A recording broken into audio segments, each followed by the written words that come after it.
solicitar con ansia.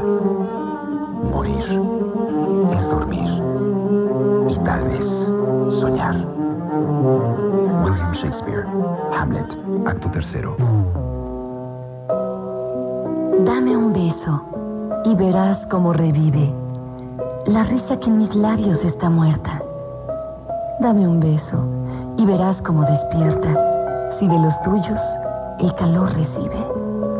No hay capullo que en rosa se convierta, si un beso de amor jamás recibe.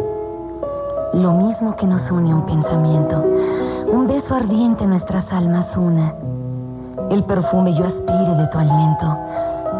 Por un beso morir, qué más fortuna.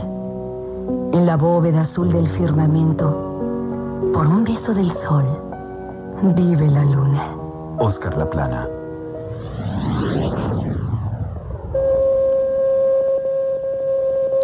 ¿Quién dijo que de este lado del océano se careciera de la raza de la noche?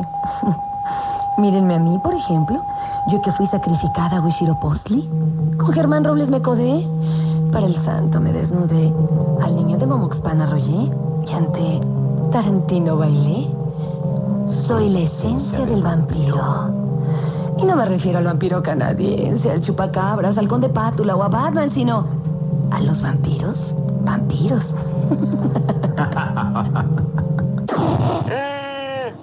Pues la verdad, yo no creo en vampiros. Pero de que los hay, los hay. Bauhaus, Hollow Hills. Nadie puede negar la poderosa atracción que ejercen los vampiros sobre la imaginación humana, porque sigue representando todo aquello que la razón rechaza y la moral condena, aquello que consciente o inconscientemente entra dentro de lo prohibido y debe olvidarse.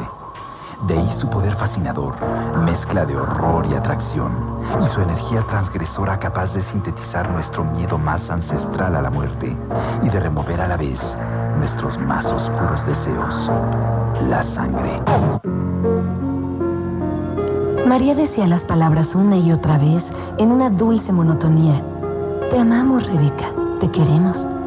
Queremos que te quedes. Queremos que estés con nosotros. Yo quiero que te quedes, ¿entiendes? Hubo una larga pausa antes de que Rebeca respondiera suavemente, sí. El conde salió de las sombras. Su nervudo cuerpo fue iluminado por el resplandor del fuego. Tomó a Rebeca entre sus brazos y sintió cómo se debilitaba. Empujó la cabeza hacia adelante, poniendo sus labios en el cuello de Rebeca, midiendo su deseo. Después, echó la cabeza para atrás y la miró a los ojos. Ahora te vas a dejar ir completamente, Rebeca. Le susurró al oído. Ven a volar. ¿De dónde provienen los vampiros? Los testimonios más antiguos hay que buscarlos en los primitivos demonios femeninos. En la tradición hebraica tenemos a Lilith, de origen asirio-babilónico. Figura alada de cabellos largos y revueltos, cuyo cuerpo desnudo a veces acaba en forma de serpiente. Libidinosa con los hombres, suele arrancar los recién nacidos a las madres para beber su sangre, comer su carne y sorber la médula de sus huesos. Encontramos monstruos semejantes en la tradición griega. Las estriges, hijas de las arpías, espantosas pajarracas ávidas de sangre humana, con ojos inmensos, pico curvo, garras retorcidas y cuerpo cubierto de plumas blancas. La lamia, insomne en su acecho y ávida de carne humana. O las empusas, malignas seductoras, de las que Filóstrato nos refiere que acostumbraban a comer cuerpos hermosos y jóvenes, porque la sangre de estos es pura. Las opiniones se dividen respecto al número de jóvenes degolladas por la condesa Bathory. Quizá la versión húngara de Gilles de Rais. Hay quienes mencionan 300 cuando otros sostienen que son 600. Elizabeth era de edad mediana. Pertenecía a la nobleza y era viuda del conde Nedassai. Sin que podamos precisar cifras, sabemos que asesinó a cientos de muchachas por medio del desangramiento. Para ello, utilizaba diversos sistemas. Uno de varios, que se registra en libros y museos del horror, consistía en colocar a una muchacha desnuda en un cajón estrecho y equipado con clavos hacia adentro. El cajón se cerraba y era colgado del techo para que la condesa pudiera recibir el baño de sangre. Otro sistema empleado por esta vampira se antoja ficticio, digno de alguna novela fantástica, pero fue cierto. A un relojero alemán le mandó construir un robot en forma de mujer. Tenía cabellera roja y dientes del mismo color, arrancados de la boca de algún sirviente. El robot atrapaba a todo el que se le acercara y lo aprisionaba en un abrazo mortal. La víctima era traspasada por una serie de afilados punzones que surgían de los senos metálicos de la espantosa máquina. La sangre se derramaba en un canal que facilitaba recogerla y calentarla para el baño de la condesa. Si Elizabeth estaba de ánimo generoso, invitaba a sus sirvientes a participar del baño. Estaba convencida de que la sangre de las vírgenes, o de mujeres jóvenes en general, constituía un medio excelente para conservar la lozanía de su piel. El 30 de diciembre de 1610, el conde Georges de Turzo, primo de Elizabeth y gobernador de la provincia, acompañado de soldados, guardias y el párroco de la aldea, hizo acordonar el castillo y arrestó a todos los que se encontraban en él. En el salón principal del castillo hallaron a una muchacha desangrada y muerta, otra, aún con vida, en cuyo cuerpo aparecían infinidad de pequeños orificios, y una tercera a la que acababan de torturar. En las mazmorras y bodegas encontraron a muchas otras jóvenes cuyos cuerpos ya habían sido maltratados y ordeñados. Había más, robustas e intactas, bien alimentadas, como si fueran ganado en un establo. Más tarde se desenterraron los cadáveres de otras 50 jóvenes. El juicio de la condesa se celebró en Witze en 1611. Ella se negó a asistir. Sus sirvientas fueron condenadas a muerte. A Elizabeth, el propio rey Matías II de Hungría le conmutó la sentencia de muerte por la de prisión perpetua que cumplió dentro de su mismo castillo. Prisionera en el escenario donde había tenido experiencias tan intensas, la condesa de Báthory supo aprovechar sus encierros. Quiero sentirme vivo dentro de ti, bañarme en el peligro de nosotros mismos, sentirte y hacerte un nuevo diseño. Y quiero ver tu otra cara, esa que es tan difícil de encontrar.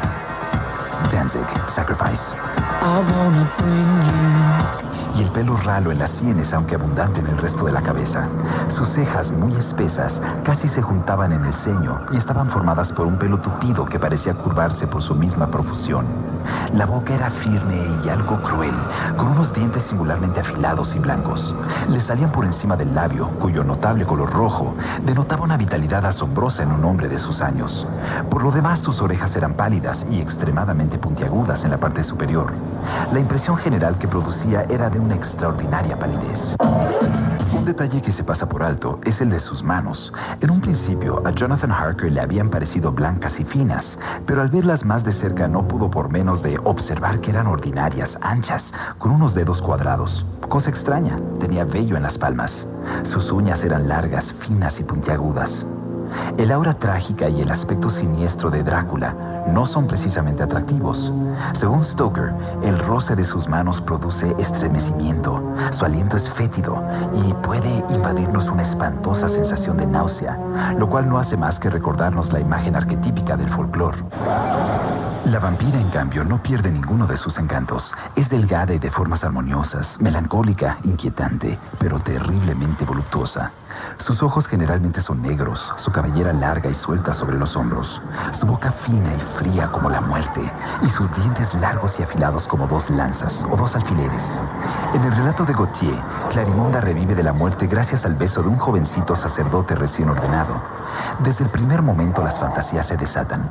La cortesana Clarimonda ha muerto recientemente, tras una orgía que duró 8 días y 8 noches. Pálida, semidesnuda, con el pelo suelto, parece haber conservado todos los encantos de su coquetería. Otra cosa es ante el hallazgo de cualquier herida. Entonces, mostrando su feroz y salvaje deseo, se abalanza sobre ella y empieza a chupar con una voluptuosidad indescriptible. Duerme, mi bien, mi Dios, mi niño. No te haré ningún daño. Solo tomaré de tu vida lo necesario para que no se apague la mía. Fechado en Varsovia a finales del 96. Leszek Pekalski, de 30 años, acusado de 17 homicidios, se reconoció culpable de uno de ellos y fue condenado por el tribunal de la región de Pskov, Polonia septentrional, a 25 años de prisión y 10 años de privación de los derechos civiles. Durante la investigación, el vampiro de Bitow, llamado así por la prensa, admitió haber perpetrado otros 60 asesinatos, pero no todos fueron confirmados en los procedimientos de culpabilidad.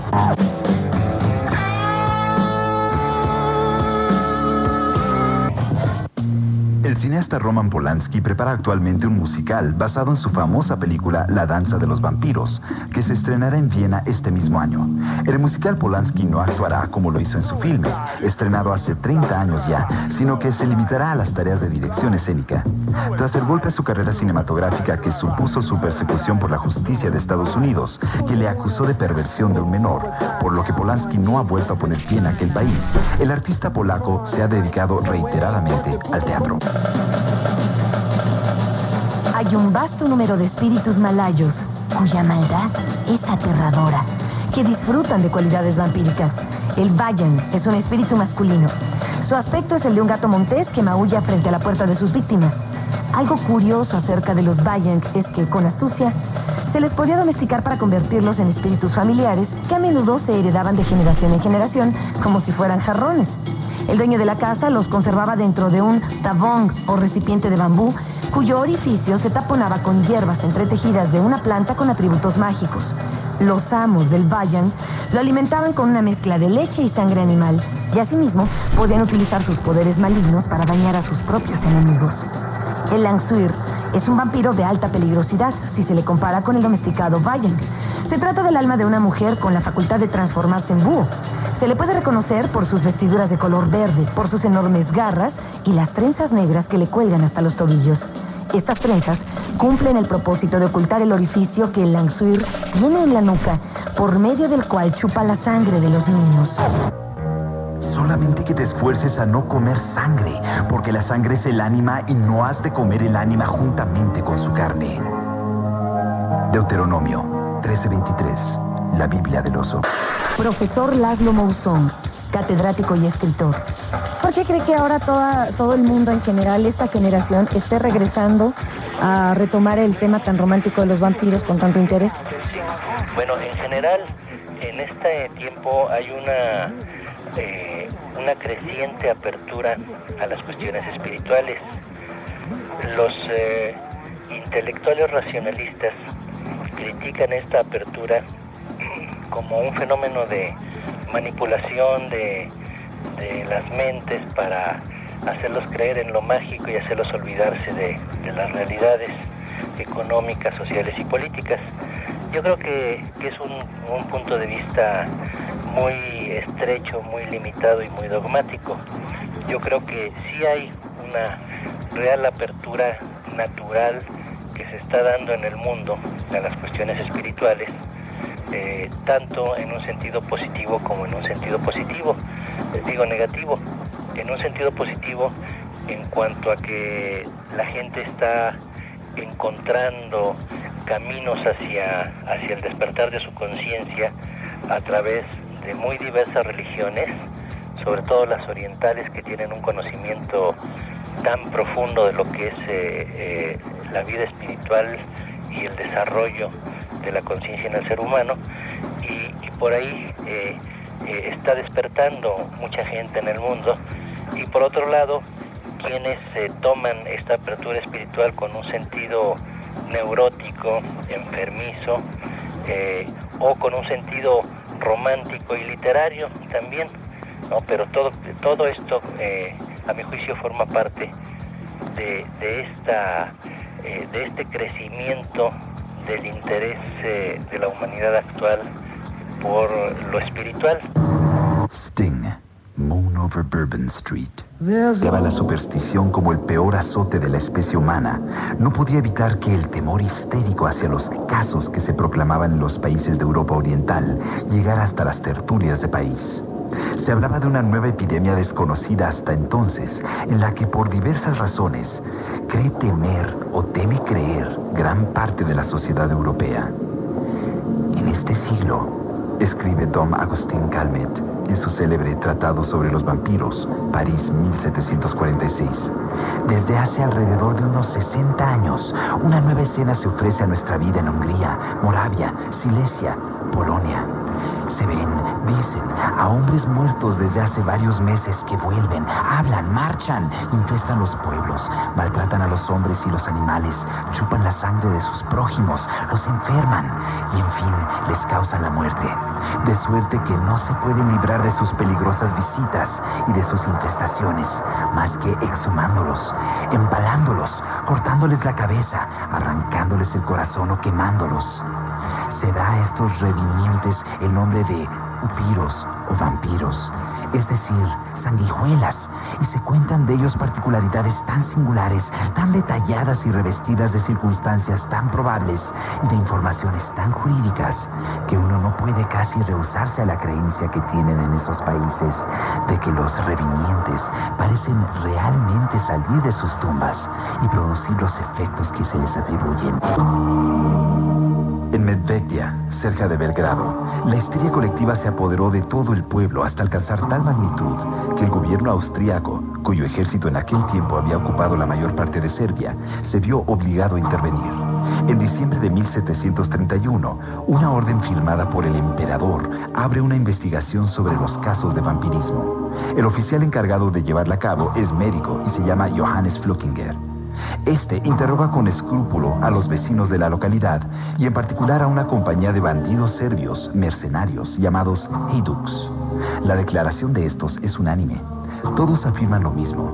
5 años antes, un Hejduk de la zona, llamado Arnold Paole, se rompió el cuello cayéndose desde un carro de heno. El citado Paole había referido a varias personas que años antes había sido mordido por un vampiro en Krosova, en la Serbia turca. Por eso mismo, comió tierra tomada de la tumba de un vampiro y bañó sus heridas con la sangre del vampiro, como era la costumbre, para limpiarse de su maldita influencia.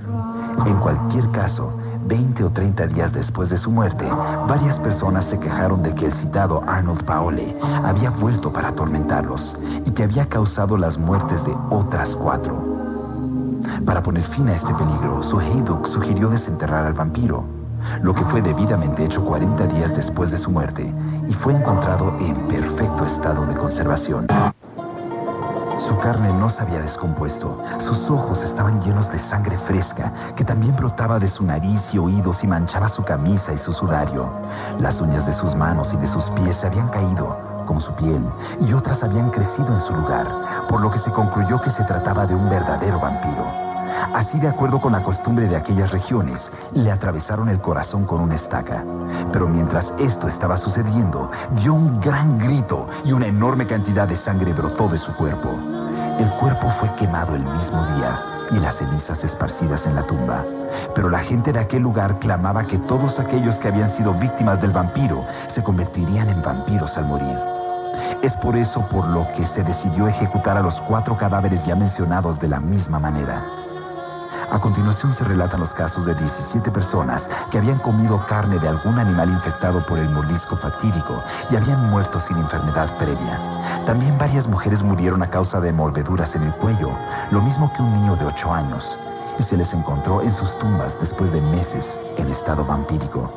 Como era predecible, este detallado informe causó sensación en su época y el mismo año de su publicación, en 1732, aparecería en Leipzig una versión barata de la historia de Arnold Paole, que fue un bestseller. La historia también tuvo su eco en Inglaterra y varios periódicos publicaron diferentes traducciones, adaptaciones y artículos al respecto. Según Horace Walpole, el rey Jorge II de Inglaterra no tenía duda de la existencia de los vampiros, y hasta Luis XV de Francia se tomó el interés personal de ser informado al respecto. Si este año cumples 15, en lugar de ir a bailar tu vals con los cadetes de Viena, cómprate el libro Los Drácula, de Ralph Peter Martin, libro 185, colección Andanzas, de Editorial Tusquets. Y a través del capítulo Pequeña Guía de los Viajes de Drácula, síguele los pasos al conde por toda Europa con prácticos consejos de qué países, ciudades y monumentos visitar. Y hasta económicos hostales donde pasar el día para por la noche continuar tu viaje en busca de Drácula. A ver, espérate, ¿pero ¿Qué? eso qué? ¿Qué quieres decir con eso? Ay, pues que hay un libro buenísimo que se llama Los Drácula, que cuenta la vida de todos los Tepes y que está basado también en otro muy bueno de Floresco y McAnally, In Search of Drácula, que cuenta la vida de todos los Tepes. Ok, pero... Y al final tiene una guía turística para todos los fanáticos de vampiros, pues cuando vayan a Europa pueden visitar lugares. ¿Y por qué no lo dijiste así?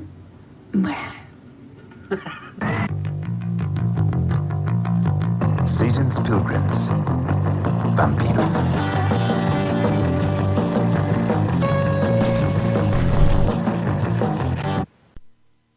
¿A quién no la ha visto que la sangre pudiera ser negra, brillante y negra?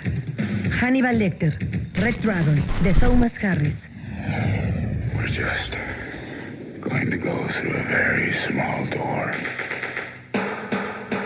Es el caso más claro de un vampiro viviente registrado en Francia. El 10 de julio de 1849 se abrió una investigación ante un tribunal militar presidido por el coronel Manson.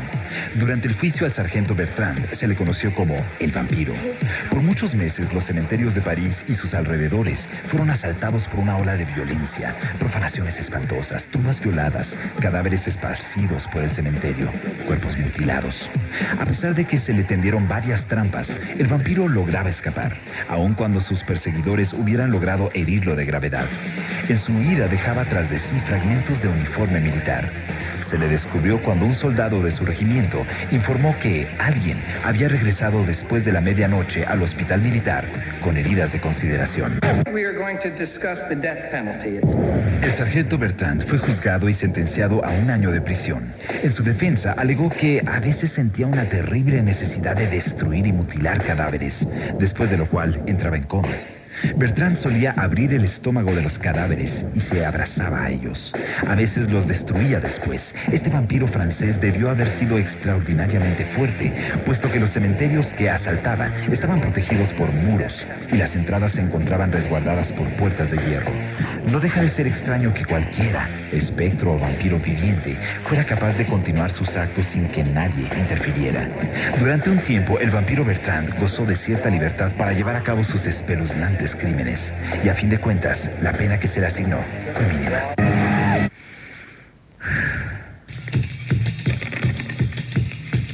El conde Drácula celebrará este año su centenario, que coincide con el 90º aniversario del nacimiento de su creador, Bram Stoker. Los aniversarios son considerados como la mejor excusa para un festín vampiresco en Gran Bretaña, que fue Escocia la fuente de inspiración del castillo de Drácula, más que Transilvania, sirviendo de telón de fondo al inicio de la novela. A las costas de Yorkshire se les atribuye la inspiración de uno de los más dramáticos episodios, donde este año se planea celebrar el espectáculo titulado La experiencia de Drácula. Una gran fiesta de verano está planeada para el 14 de junio por la Whitby Dracula Society, asociación de los amantes del personaje y sus aventuras, que reúne cerca de 400 miembros a lo largo del mundo. La celebración incluye también una gira de presentación del Ballet del Norte, que presentará una nueva versión de Drácula por distintas ciudades del país como Glasgow, Leeds, Newcastle, Canterbury, Cardiff y Norwich. Unas caminatas especiales diseñadas para trazar escenarios reales, localizadas en la novela, está incluida también en la fiesta de los vampiros. La fiesta y el espectáculo La experiencia de Drácula tomarán lugar en el poblado de Whitby, un pintoresco lugar de descanso y un puerto ancestral localizado a 400 kilómetros al norte de Londres.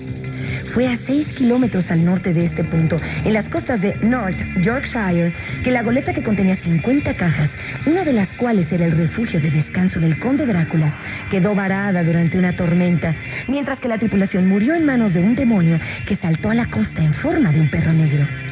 Bram Stoker, irlandés de nacimiento, según cuentan los estudiosos, basó el episodio del naufragio en un incidente de la vida real que involucró a una goleta rusa. Es del enorme perro negro, producto de la imaginación de Stoker, de donde se cree parte la tradición de las madres de Yorkshire de advertir a sus hijos que regresen a casa antes de oscurecer o te llevará el perro negro. La experiencia de Drácula en el poblado de Whitby se ha organizado en un recinto con la apariencia inocente de una tienda frente a la costa, dentro de la cual se presentará el espectáculo terrorífico. La historia de Drácula es llevada a la vida para deleite de los aficionados mediante 10 escenas, usando efectos de sonido, neblina de hielo seco y escalofriantes modelos tamaño natural. Gracias al detalle descriptivo de Stoker, los visitantes podrán identificar casas y calles por donde pasaron los personajes de la novela y explorar el cementerio en la cima desde donde Drácula se precipitó sobre su primera víctima en las costas inglesas. En Inglaterra, abundan las asociaciones dedicadas a dar información de interés, promover y celebrar un género literario o a sus autores. Entre estas se cuentan varias dedicadas al género de terror, desde la Asociación de Cuentos de Fantasmas, la Sociedad Gótica y por las que se ocupan de vampiros, entre ellas la Sociedad de Vampiros y la Real Sociedad Vampírica, dividida ahora en dos y que publican los boletines Sangre es Vida y Vampiro de Terciopelo. Existe también una liga antidifamatoria del vampiro que se opone al uso insultante o peyorativo del término y recomienda una nomenclatura más neutra y sin implicaciones negativas, vamos, más políticamente correcta. Para un vampiro el término adecuado es individuo nutrido hematológicamente estimulado. Bueno, Radioactivo muy probablemente organice un campamento a Las Estacas. En algún momento, el debate envuelve a las figuras más preclaras de la Ilustración, como el Marqués de Argens, Diderot, Voltaire o Rousseau. Voltaire, en el suplemento de su diccionario filosófico, exclama: ¿qué? ¿Vampiros en nuestro siglo XVIII? Sí, en Polonia, Hungría, Silesia, Moravia, Austria o Lorena. No se ha hablado de vampiros en Londres, ni siquiera en París. Admito que en estas dos ciudades han existido especuladores, recaudadores de impuestos y hombres de negocios que chupan la sangre del pueblo a plena luz del día. Pero no estaban muertos, aunque estuvieran lo suficientemente corruptos. Estos auténticos chupadores no vivían en cementerios, preferían lugares hermosos. Y concluye: los reyes no son, hablando con propiedad, vampiros. Los verdaderos vampiros son los eclesiásticos que comen a expensas de ambos, del rey y del pueblo. Tony Fevre, la edad de oro del vampiro, la época de las plagas y de sus candentes discusiones intelectuales. Cuando se vuelve la vista a ellas, lo más curioso es comprobar el hecho de que las epidemias de vampiros coinciden a menudo con las épocas de plagas. Durante los años de epidemias, hombres, mujeres y niños morían en el campo como corderos podridos, dejando una hedora corrupción insoportable. En medio de ese apocalíptico panorama, se habla de vampiros, se comentan casos, se recomienda la costumbre de emplear ajo como protección. El vampiro ya es una metáfora de la peste, y no solo una metáfora, sino la supersticiosa causa de su origen. Hay también otro factor psicológico que no conviene olvidar, pues es esencial tenerlo en cuenta para entender toda la carga simbólica, tanto del vampiro del folclore como del de la literatura. Me refiero al fondo cristiano que da forma y significado a la creencia. Aquel que come mi carne y bebe mi sangre tendrá la vida eterna, dice Cristo. Como una grotesca imitación de su doctrina, el vampiro hace la misma promesa, solo que dice no a Dios. Solo salimos de noche ya que el día es muy brillante. Y una vez más, para que puedas conciliar el sueño, te dirás que todo principio tiene un fin. Smashing Pumpkin. We only come out.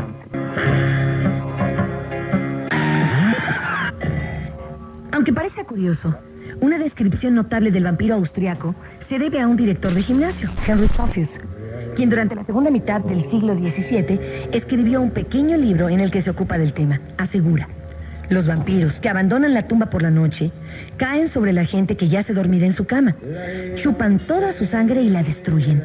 Atacan a hombres, mujeres y niños sin importarles edad ni sexo. Aquellos que eran atacados por vampiros al morir adquirían su misma naturaleza, por lo que para evitar la propagación del mal, se clavaba una estaca en el pecho del difunto, de cuya herida brotaba la misma cantidad de sangre que si se tratara de un ser viviente. En el London Daily Express del 17 de abril de 1925 apareció esta noticia: cerebro de vampiro. Se especula acerca de su conservación para ser estudiado por científicos. El jueves 16 de abril, en Berlín, se anunciaba que el cuerpo de Fritz Haarmann, ejecutado la víspera por haber cometido 27 asesinatos, no sería enterrado sino hasta que lo hubieran examinado en la Universidad de Gotinga. Debido al modus operandi del criminal, a la mayoría de sus víctimas les mordía la garganta hasta que morían. El caso despertó enorme interés entre los científicos alemanes, que planeaban estudiar su cerebro para encontrar en él evidencias físicas de su perversidad. Fritz Haarmann recibió el apodo de El Vampiro de Hannover. Nació en 1879, estudió en el colegio militar y sirvió en el ejército. Poco después de salir del ejército, se le acusó por cometer actos indecentes con niños. Se le llevó a juicio y ahí se determinó que debería internarse en un sanatorio como desequilibrado mental. Una vez fuera del hospital, Haarmann tuvo riñas tremendas con su padre, a tal grado que lo arrestaron de nuevo. Cuando obtuvo su libertad, se alistó en una unidad de choque del ejército, en la que sirvió por un tiempo y demostró excelente conducta. Otra vez fuera del ejército, se metió en problemas que tenían que ver con robos y hechos de violencia. La historia de este vampiro era cíclica. Lo arrestaban y salía libre una y otra vez. En 1918 estaba fuera de la cárcel, en una Alemania sacudida por la guerra. Puso una taberna de baja categoría donde vendía carne e información secreta que le aportaba dinero extra. Eso durante el día. Por las noches se paseaba en las salas de la estación central de Hannover y siempre recogía a algunos muchachos que en su mayoría eran refugiados o fugitivos de las zonas más castigadas por la guerra. Haarmann lograba ganarse su confianza e invitarlos a su casa. En un principio se le detuvo por mantener relaciones sexuales con un desertor de 18 años. Entonces cumplió 9 meses de prisión. Años después, durante el juicio que motivaron sus 27 asesinatos, declaró: cuando me arrestó la policía, la cabeza del muchacho llamado Friedel Roth estaba escondida bajo un periódico detrás de mi negocio. Luego la arrojé al canal. Fritz Haarmann no fue un ejecutor solitario. Con él trabajaba Hans Granz, a quien conoció en 1919. Se dice que unos 500 homosexuales de Hannover, fascinados por la personalidad del vampiro, aguardaban ansiosos el momento de ejecutar sus órdenes. Por su parte, Haarmann y Granz elegían a sus víctimas entre los homosexuales que se reunían en los cafés gay de Hannover, el café Krupke, a donde acudían los muchachos de altos recursos económicos, y el café Zur Schwulen Güste, que se encontraba en el otro extremo de la escala social. El vampiro y su acompañante incondicional abordaban a los jóvenes y la conversación con ellos concluía de manera invariable con una cita en su casa. El vampiro de Hannover fue ejecutado en 1925. Sin embargo, al año siguiente los diarios recogieron la noticia de nuevas desapariciones de muchachos. Las sospechas apuntaban hacia la carnicería de Haarmann y Granz, aunque este cumplía en prisión una condena de 12 años y Fritz ya no existía, aparentemente. Es extraño que el verdadero y propio origen de la crueldad sea la voluptuosidad.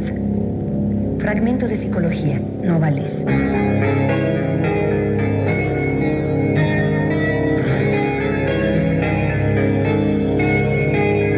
There's always something special on Radioactive. Aquí en México, el Centro de Educación Continua de la Facultad de Filosofía y Letras de la UNAM está por abrir las inscripciones al diplomado, que abordará una extensa gama de temas relacionados al centenario de Drácula. El plan de estudios fue diseñado por el maestro Vicente Quirarte y será él mismo que con mano de acero calificará el cuestionario que decidirá quiénes serán los elegidos para tomar este diplomado.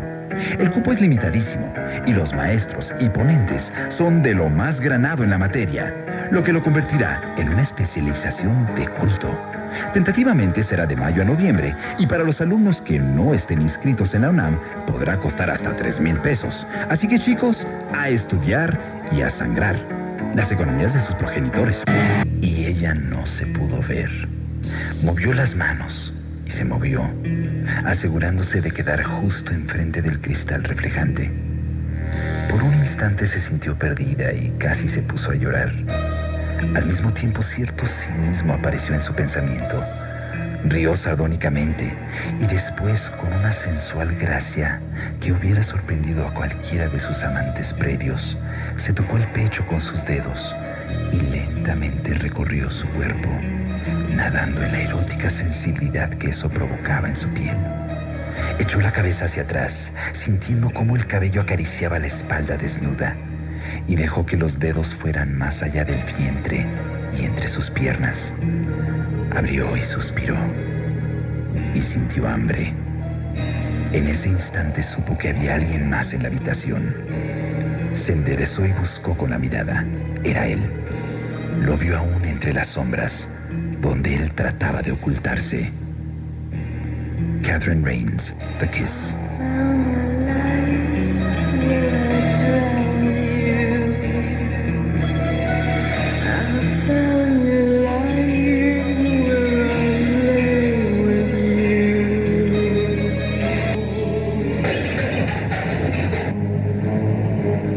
John George Hay nació en 1910.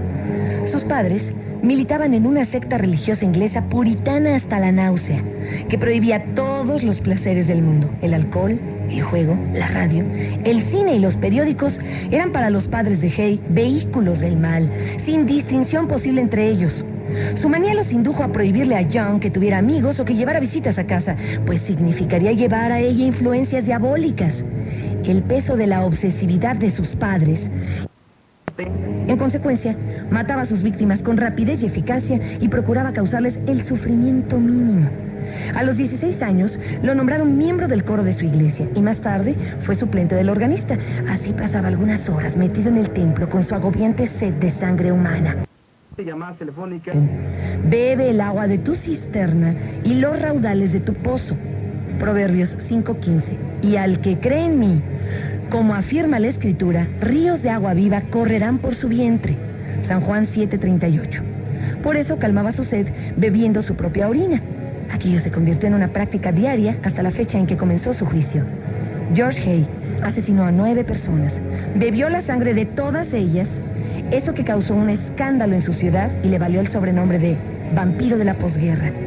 Hay ejerció su vampirismo en una época en que la ciencia barría las supersticiones y ofrecía explicaciones más o menos razonables para el comportamiento humano. Donde antiguamente hubiera cabido la excomunión de la iglesia, una maldición o el anuncio de un castigo divino, ahora se notaba el informe de un psiquiatra que examinaba los actos del vampiro a la luz de las teorías de Sigmund Freud. Los abogados defensores de Hay llamaron al doctor Henry Yellowis, psiquiatra, para que procurara situar al vampiro como demente y no como asesino. El doctor presentó un análisis de los sueños de Hay y dijo que eran catalizadores de sus crímenes. Quedó manifiesto que, según una de las enseñanzas freudianas básicas, existe una implicación sexual en los crímenes violentos, particularmente en el asalto brutal o el asesinato. Para los científicos, la psicología de Hay era la de un adolescente que se masturba y asocia de inmediato el semen con la sangre. Hay, decían, era capaz de experimentar la misma exaltación derramando uno y otro líquido. Sangre. Nada más que sangre. El primer cuento de vampiros europeos surgió un anochecer muy conocido en la historia literaria. En Villa Diodati, una mansión en los alrededores de Ginebra, se reúnen Lord Byron como anfitrión, el doctor Polidori, Percy y Mary Shelley, y su hermanastra Claire. Algunos días antes ha estado con ellos el monje Lewis, como le gustaba llamarse. Aquel mes de julio de 1816 era húmedo y la incesante lluvia, según cuenta Mary Shelley, solía tenerlos confinados durante días en la casa. Habían caído en sus manos varios volúmenes de relatos de fantasmas y durante las noches bañadas de láudano leían en voz alta aquellas historias macabras entre largas conversaciones. Una noche Byron les propone a cada uno escribir un relato de fantasmas. Solamente 2 del grupo cumplirán totalmente lo establecido. Lord Byron comenzará un cuento que dejará inconcluso y cuyo fragmento se publicará más tarde junto a su poema Mazepa. Mary Shelley, en aquella época una jovencita de 17 años, archivará en su mente una pesadilla soñada en Diodati para bosquejar su Frankenstein. Y Polidori, por su parte, escribirá El vampiro. The Vampire, a Tale, se publica en 1819 cuando Polidori había olvidado todo el asunto. El cuento, que aparece falsamente atribuido a Byron, favoreció notablemente su éxito. A pesar de lo pálido de su relato, 26 de sobredosis de drogas, pone en movimiento con su pérfido Lord Ruthven el prototipo de lo que será el vampiro de la literatura inglesa. El distinguido y canalla aristócrata, aparentemente frío, enigmáticamente perverso y terriblemente fascinador para las mujeres. ¿Quiénes pueden ser vampiros? ¿Tiene usted dudas acerca de su pareja? ¿De algún pariente muy cercano? ¿De su consejero ciudadano? ¿O de usted mismo? Según una tesis presentada por la licenciada Luisa Brauer, estas son las características tradicionales de las personas que pueden convertirse en vampiros. Los nacidos en luna nueva o en días de fiesta religiosa. Los nacidos con dientes, con una tetilla extra, con una marca roja, con 2 corazones o con exceso de pelo. Aquellos que fueron concebidos en un día de fiesta religiosa. El séptimo hijo de un séptimo hijo. Quien muere sin bautizarse. Aquel cuya madre fue observada por un vampiro durante el embarazo. Quien comete suicidio. Quien practica la brujería o las artes mágicas. Por comer de una oveja que fue atacada por un lobo. y llevar una vida inmoral practicando la prostitución o el asesinato. Jetzt. Sacerdotes que prediquen estando en condiciones de pecado mortal. Si la causa de muerte fue un vampiro. Si un gato salta sobre el cuerpo que está siendo velado. Si no se efectúa un entierro con los pertinentes ritos. Cuando se muere con violencia o sin que se cobre venganza en el caso de un asesinato. Si se tiene un hermano sonámbulo. Cuando la persona muere ahogada. Si el cuerpo es enterrado boca arriba en algunas partes de Rumania. Ay, cuando terminan los especiales a las 6 de la mañana. ¿Piensan que el resurgimiento de la imagen vampírica esté relacionada con la peste de la sangre que azota nuestro final de siglo?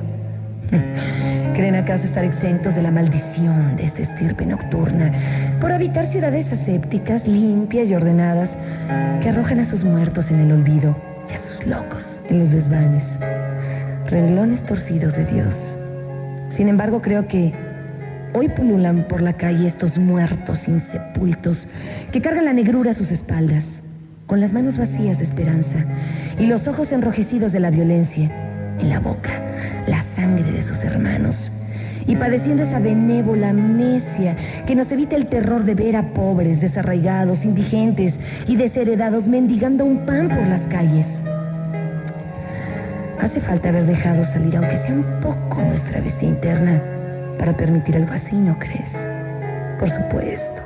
Tal vez hayas notado los muy pequeños pero inequívocos síntomas de tu cambio. Bienvenido seas, pues. Dejemos salir el monstruo para no convertirnos en él.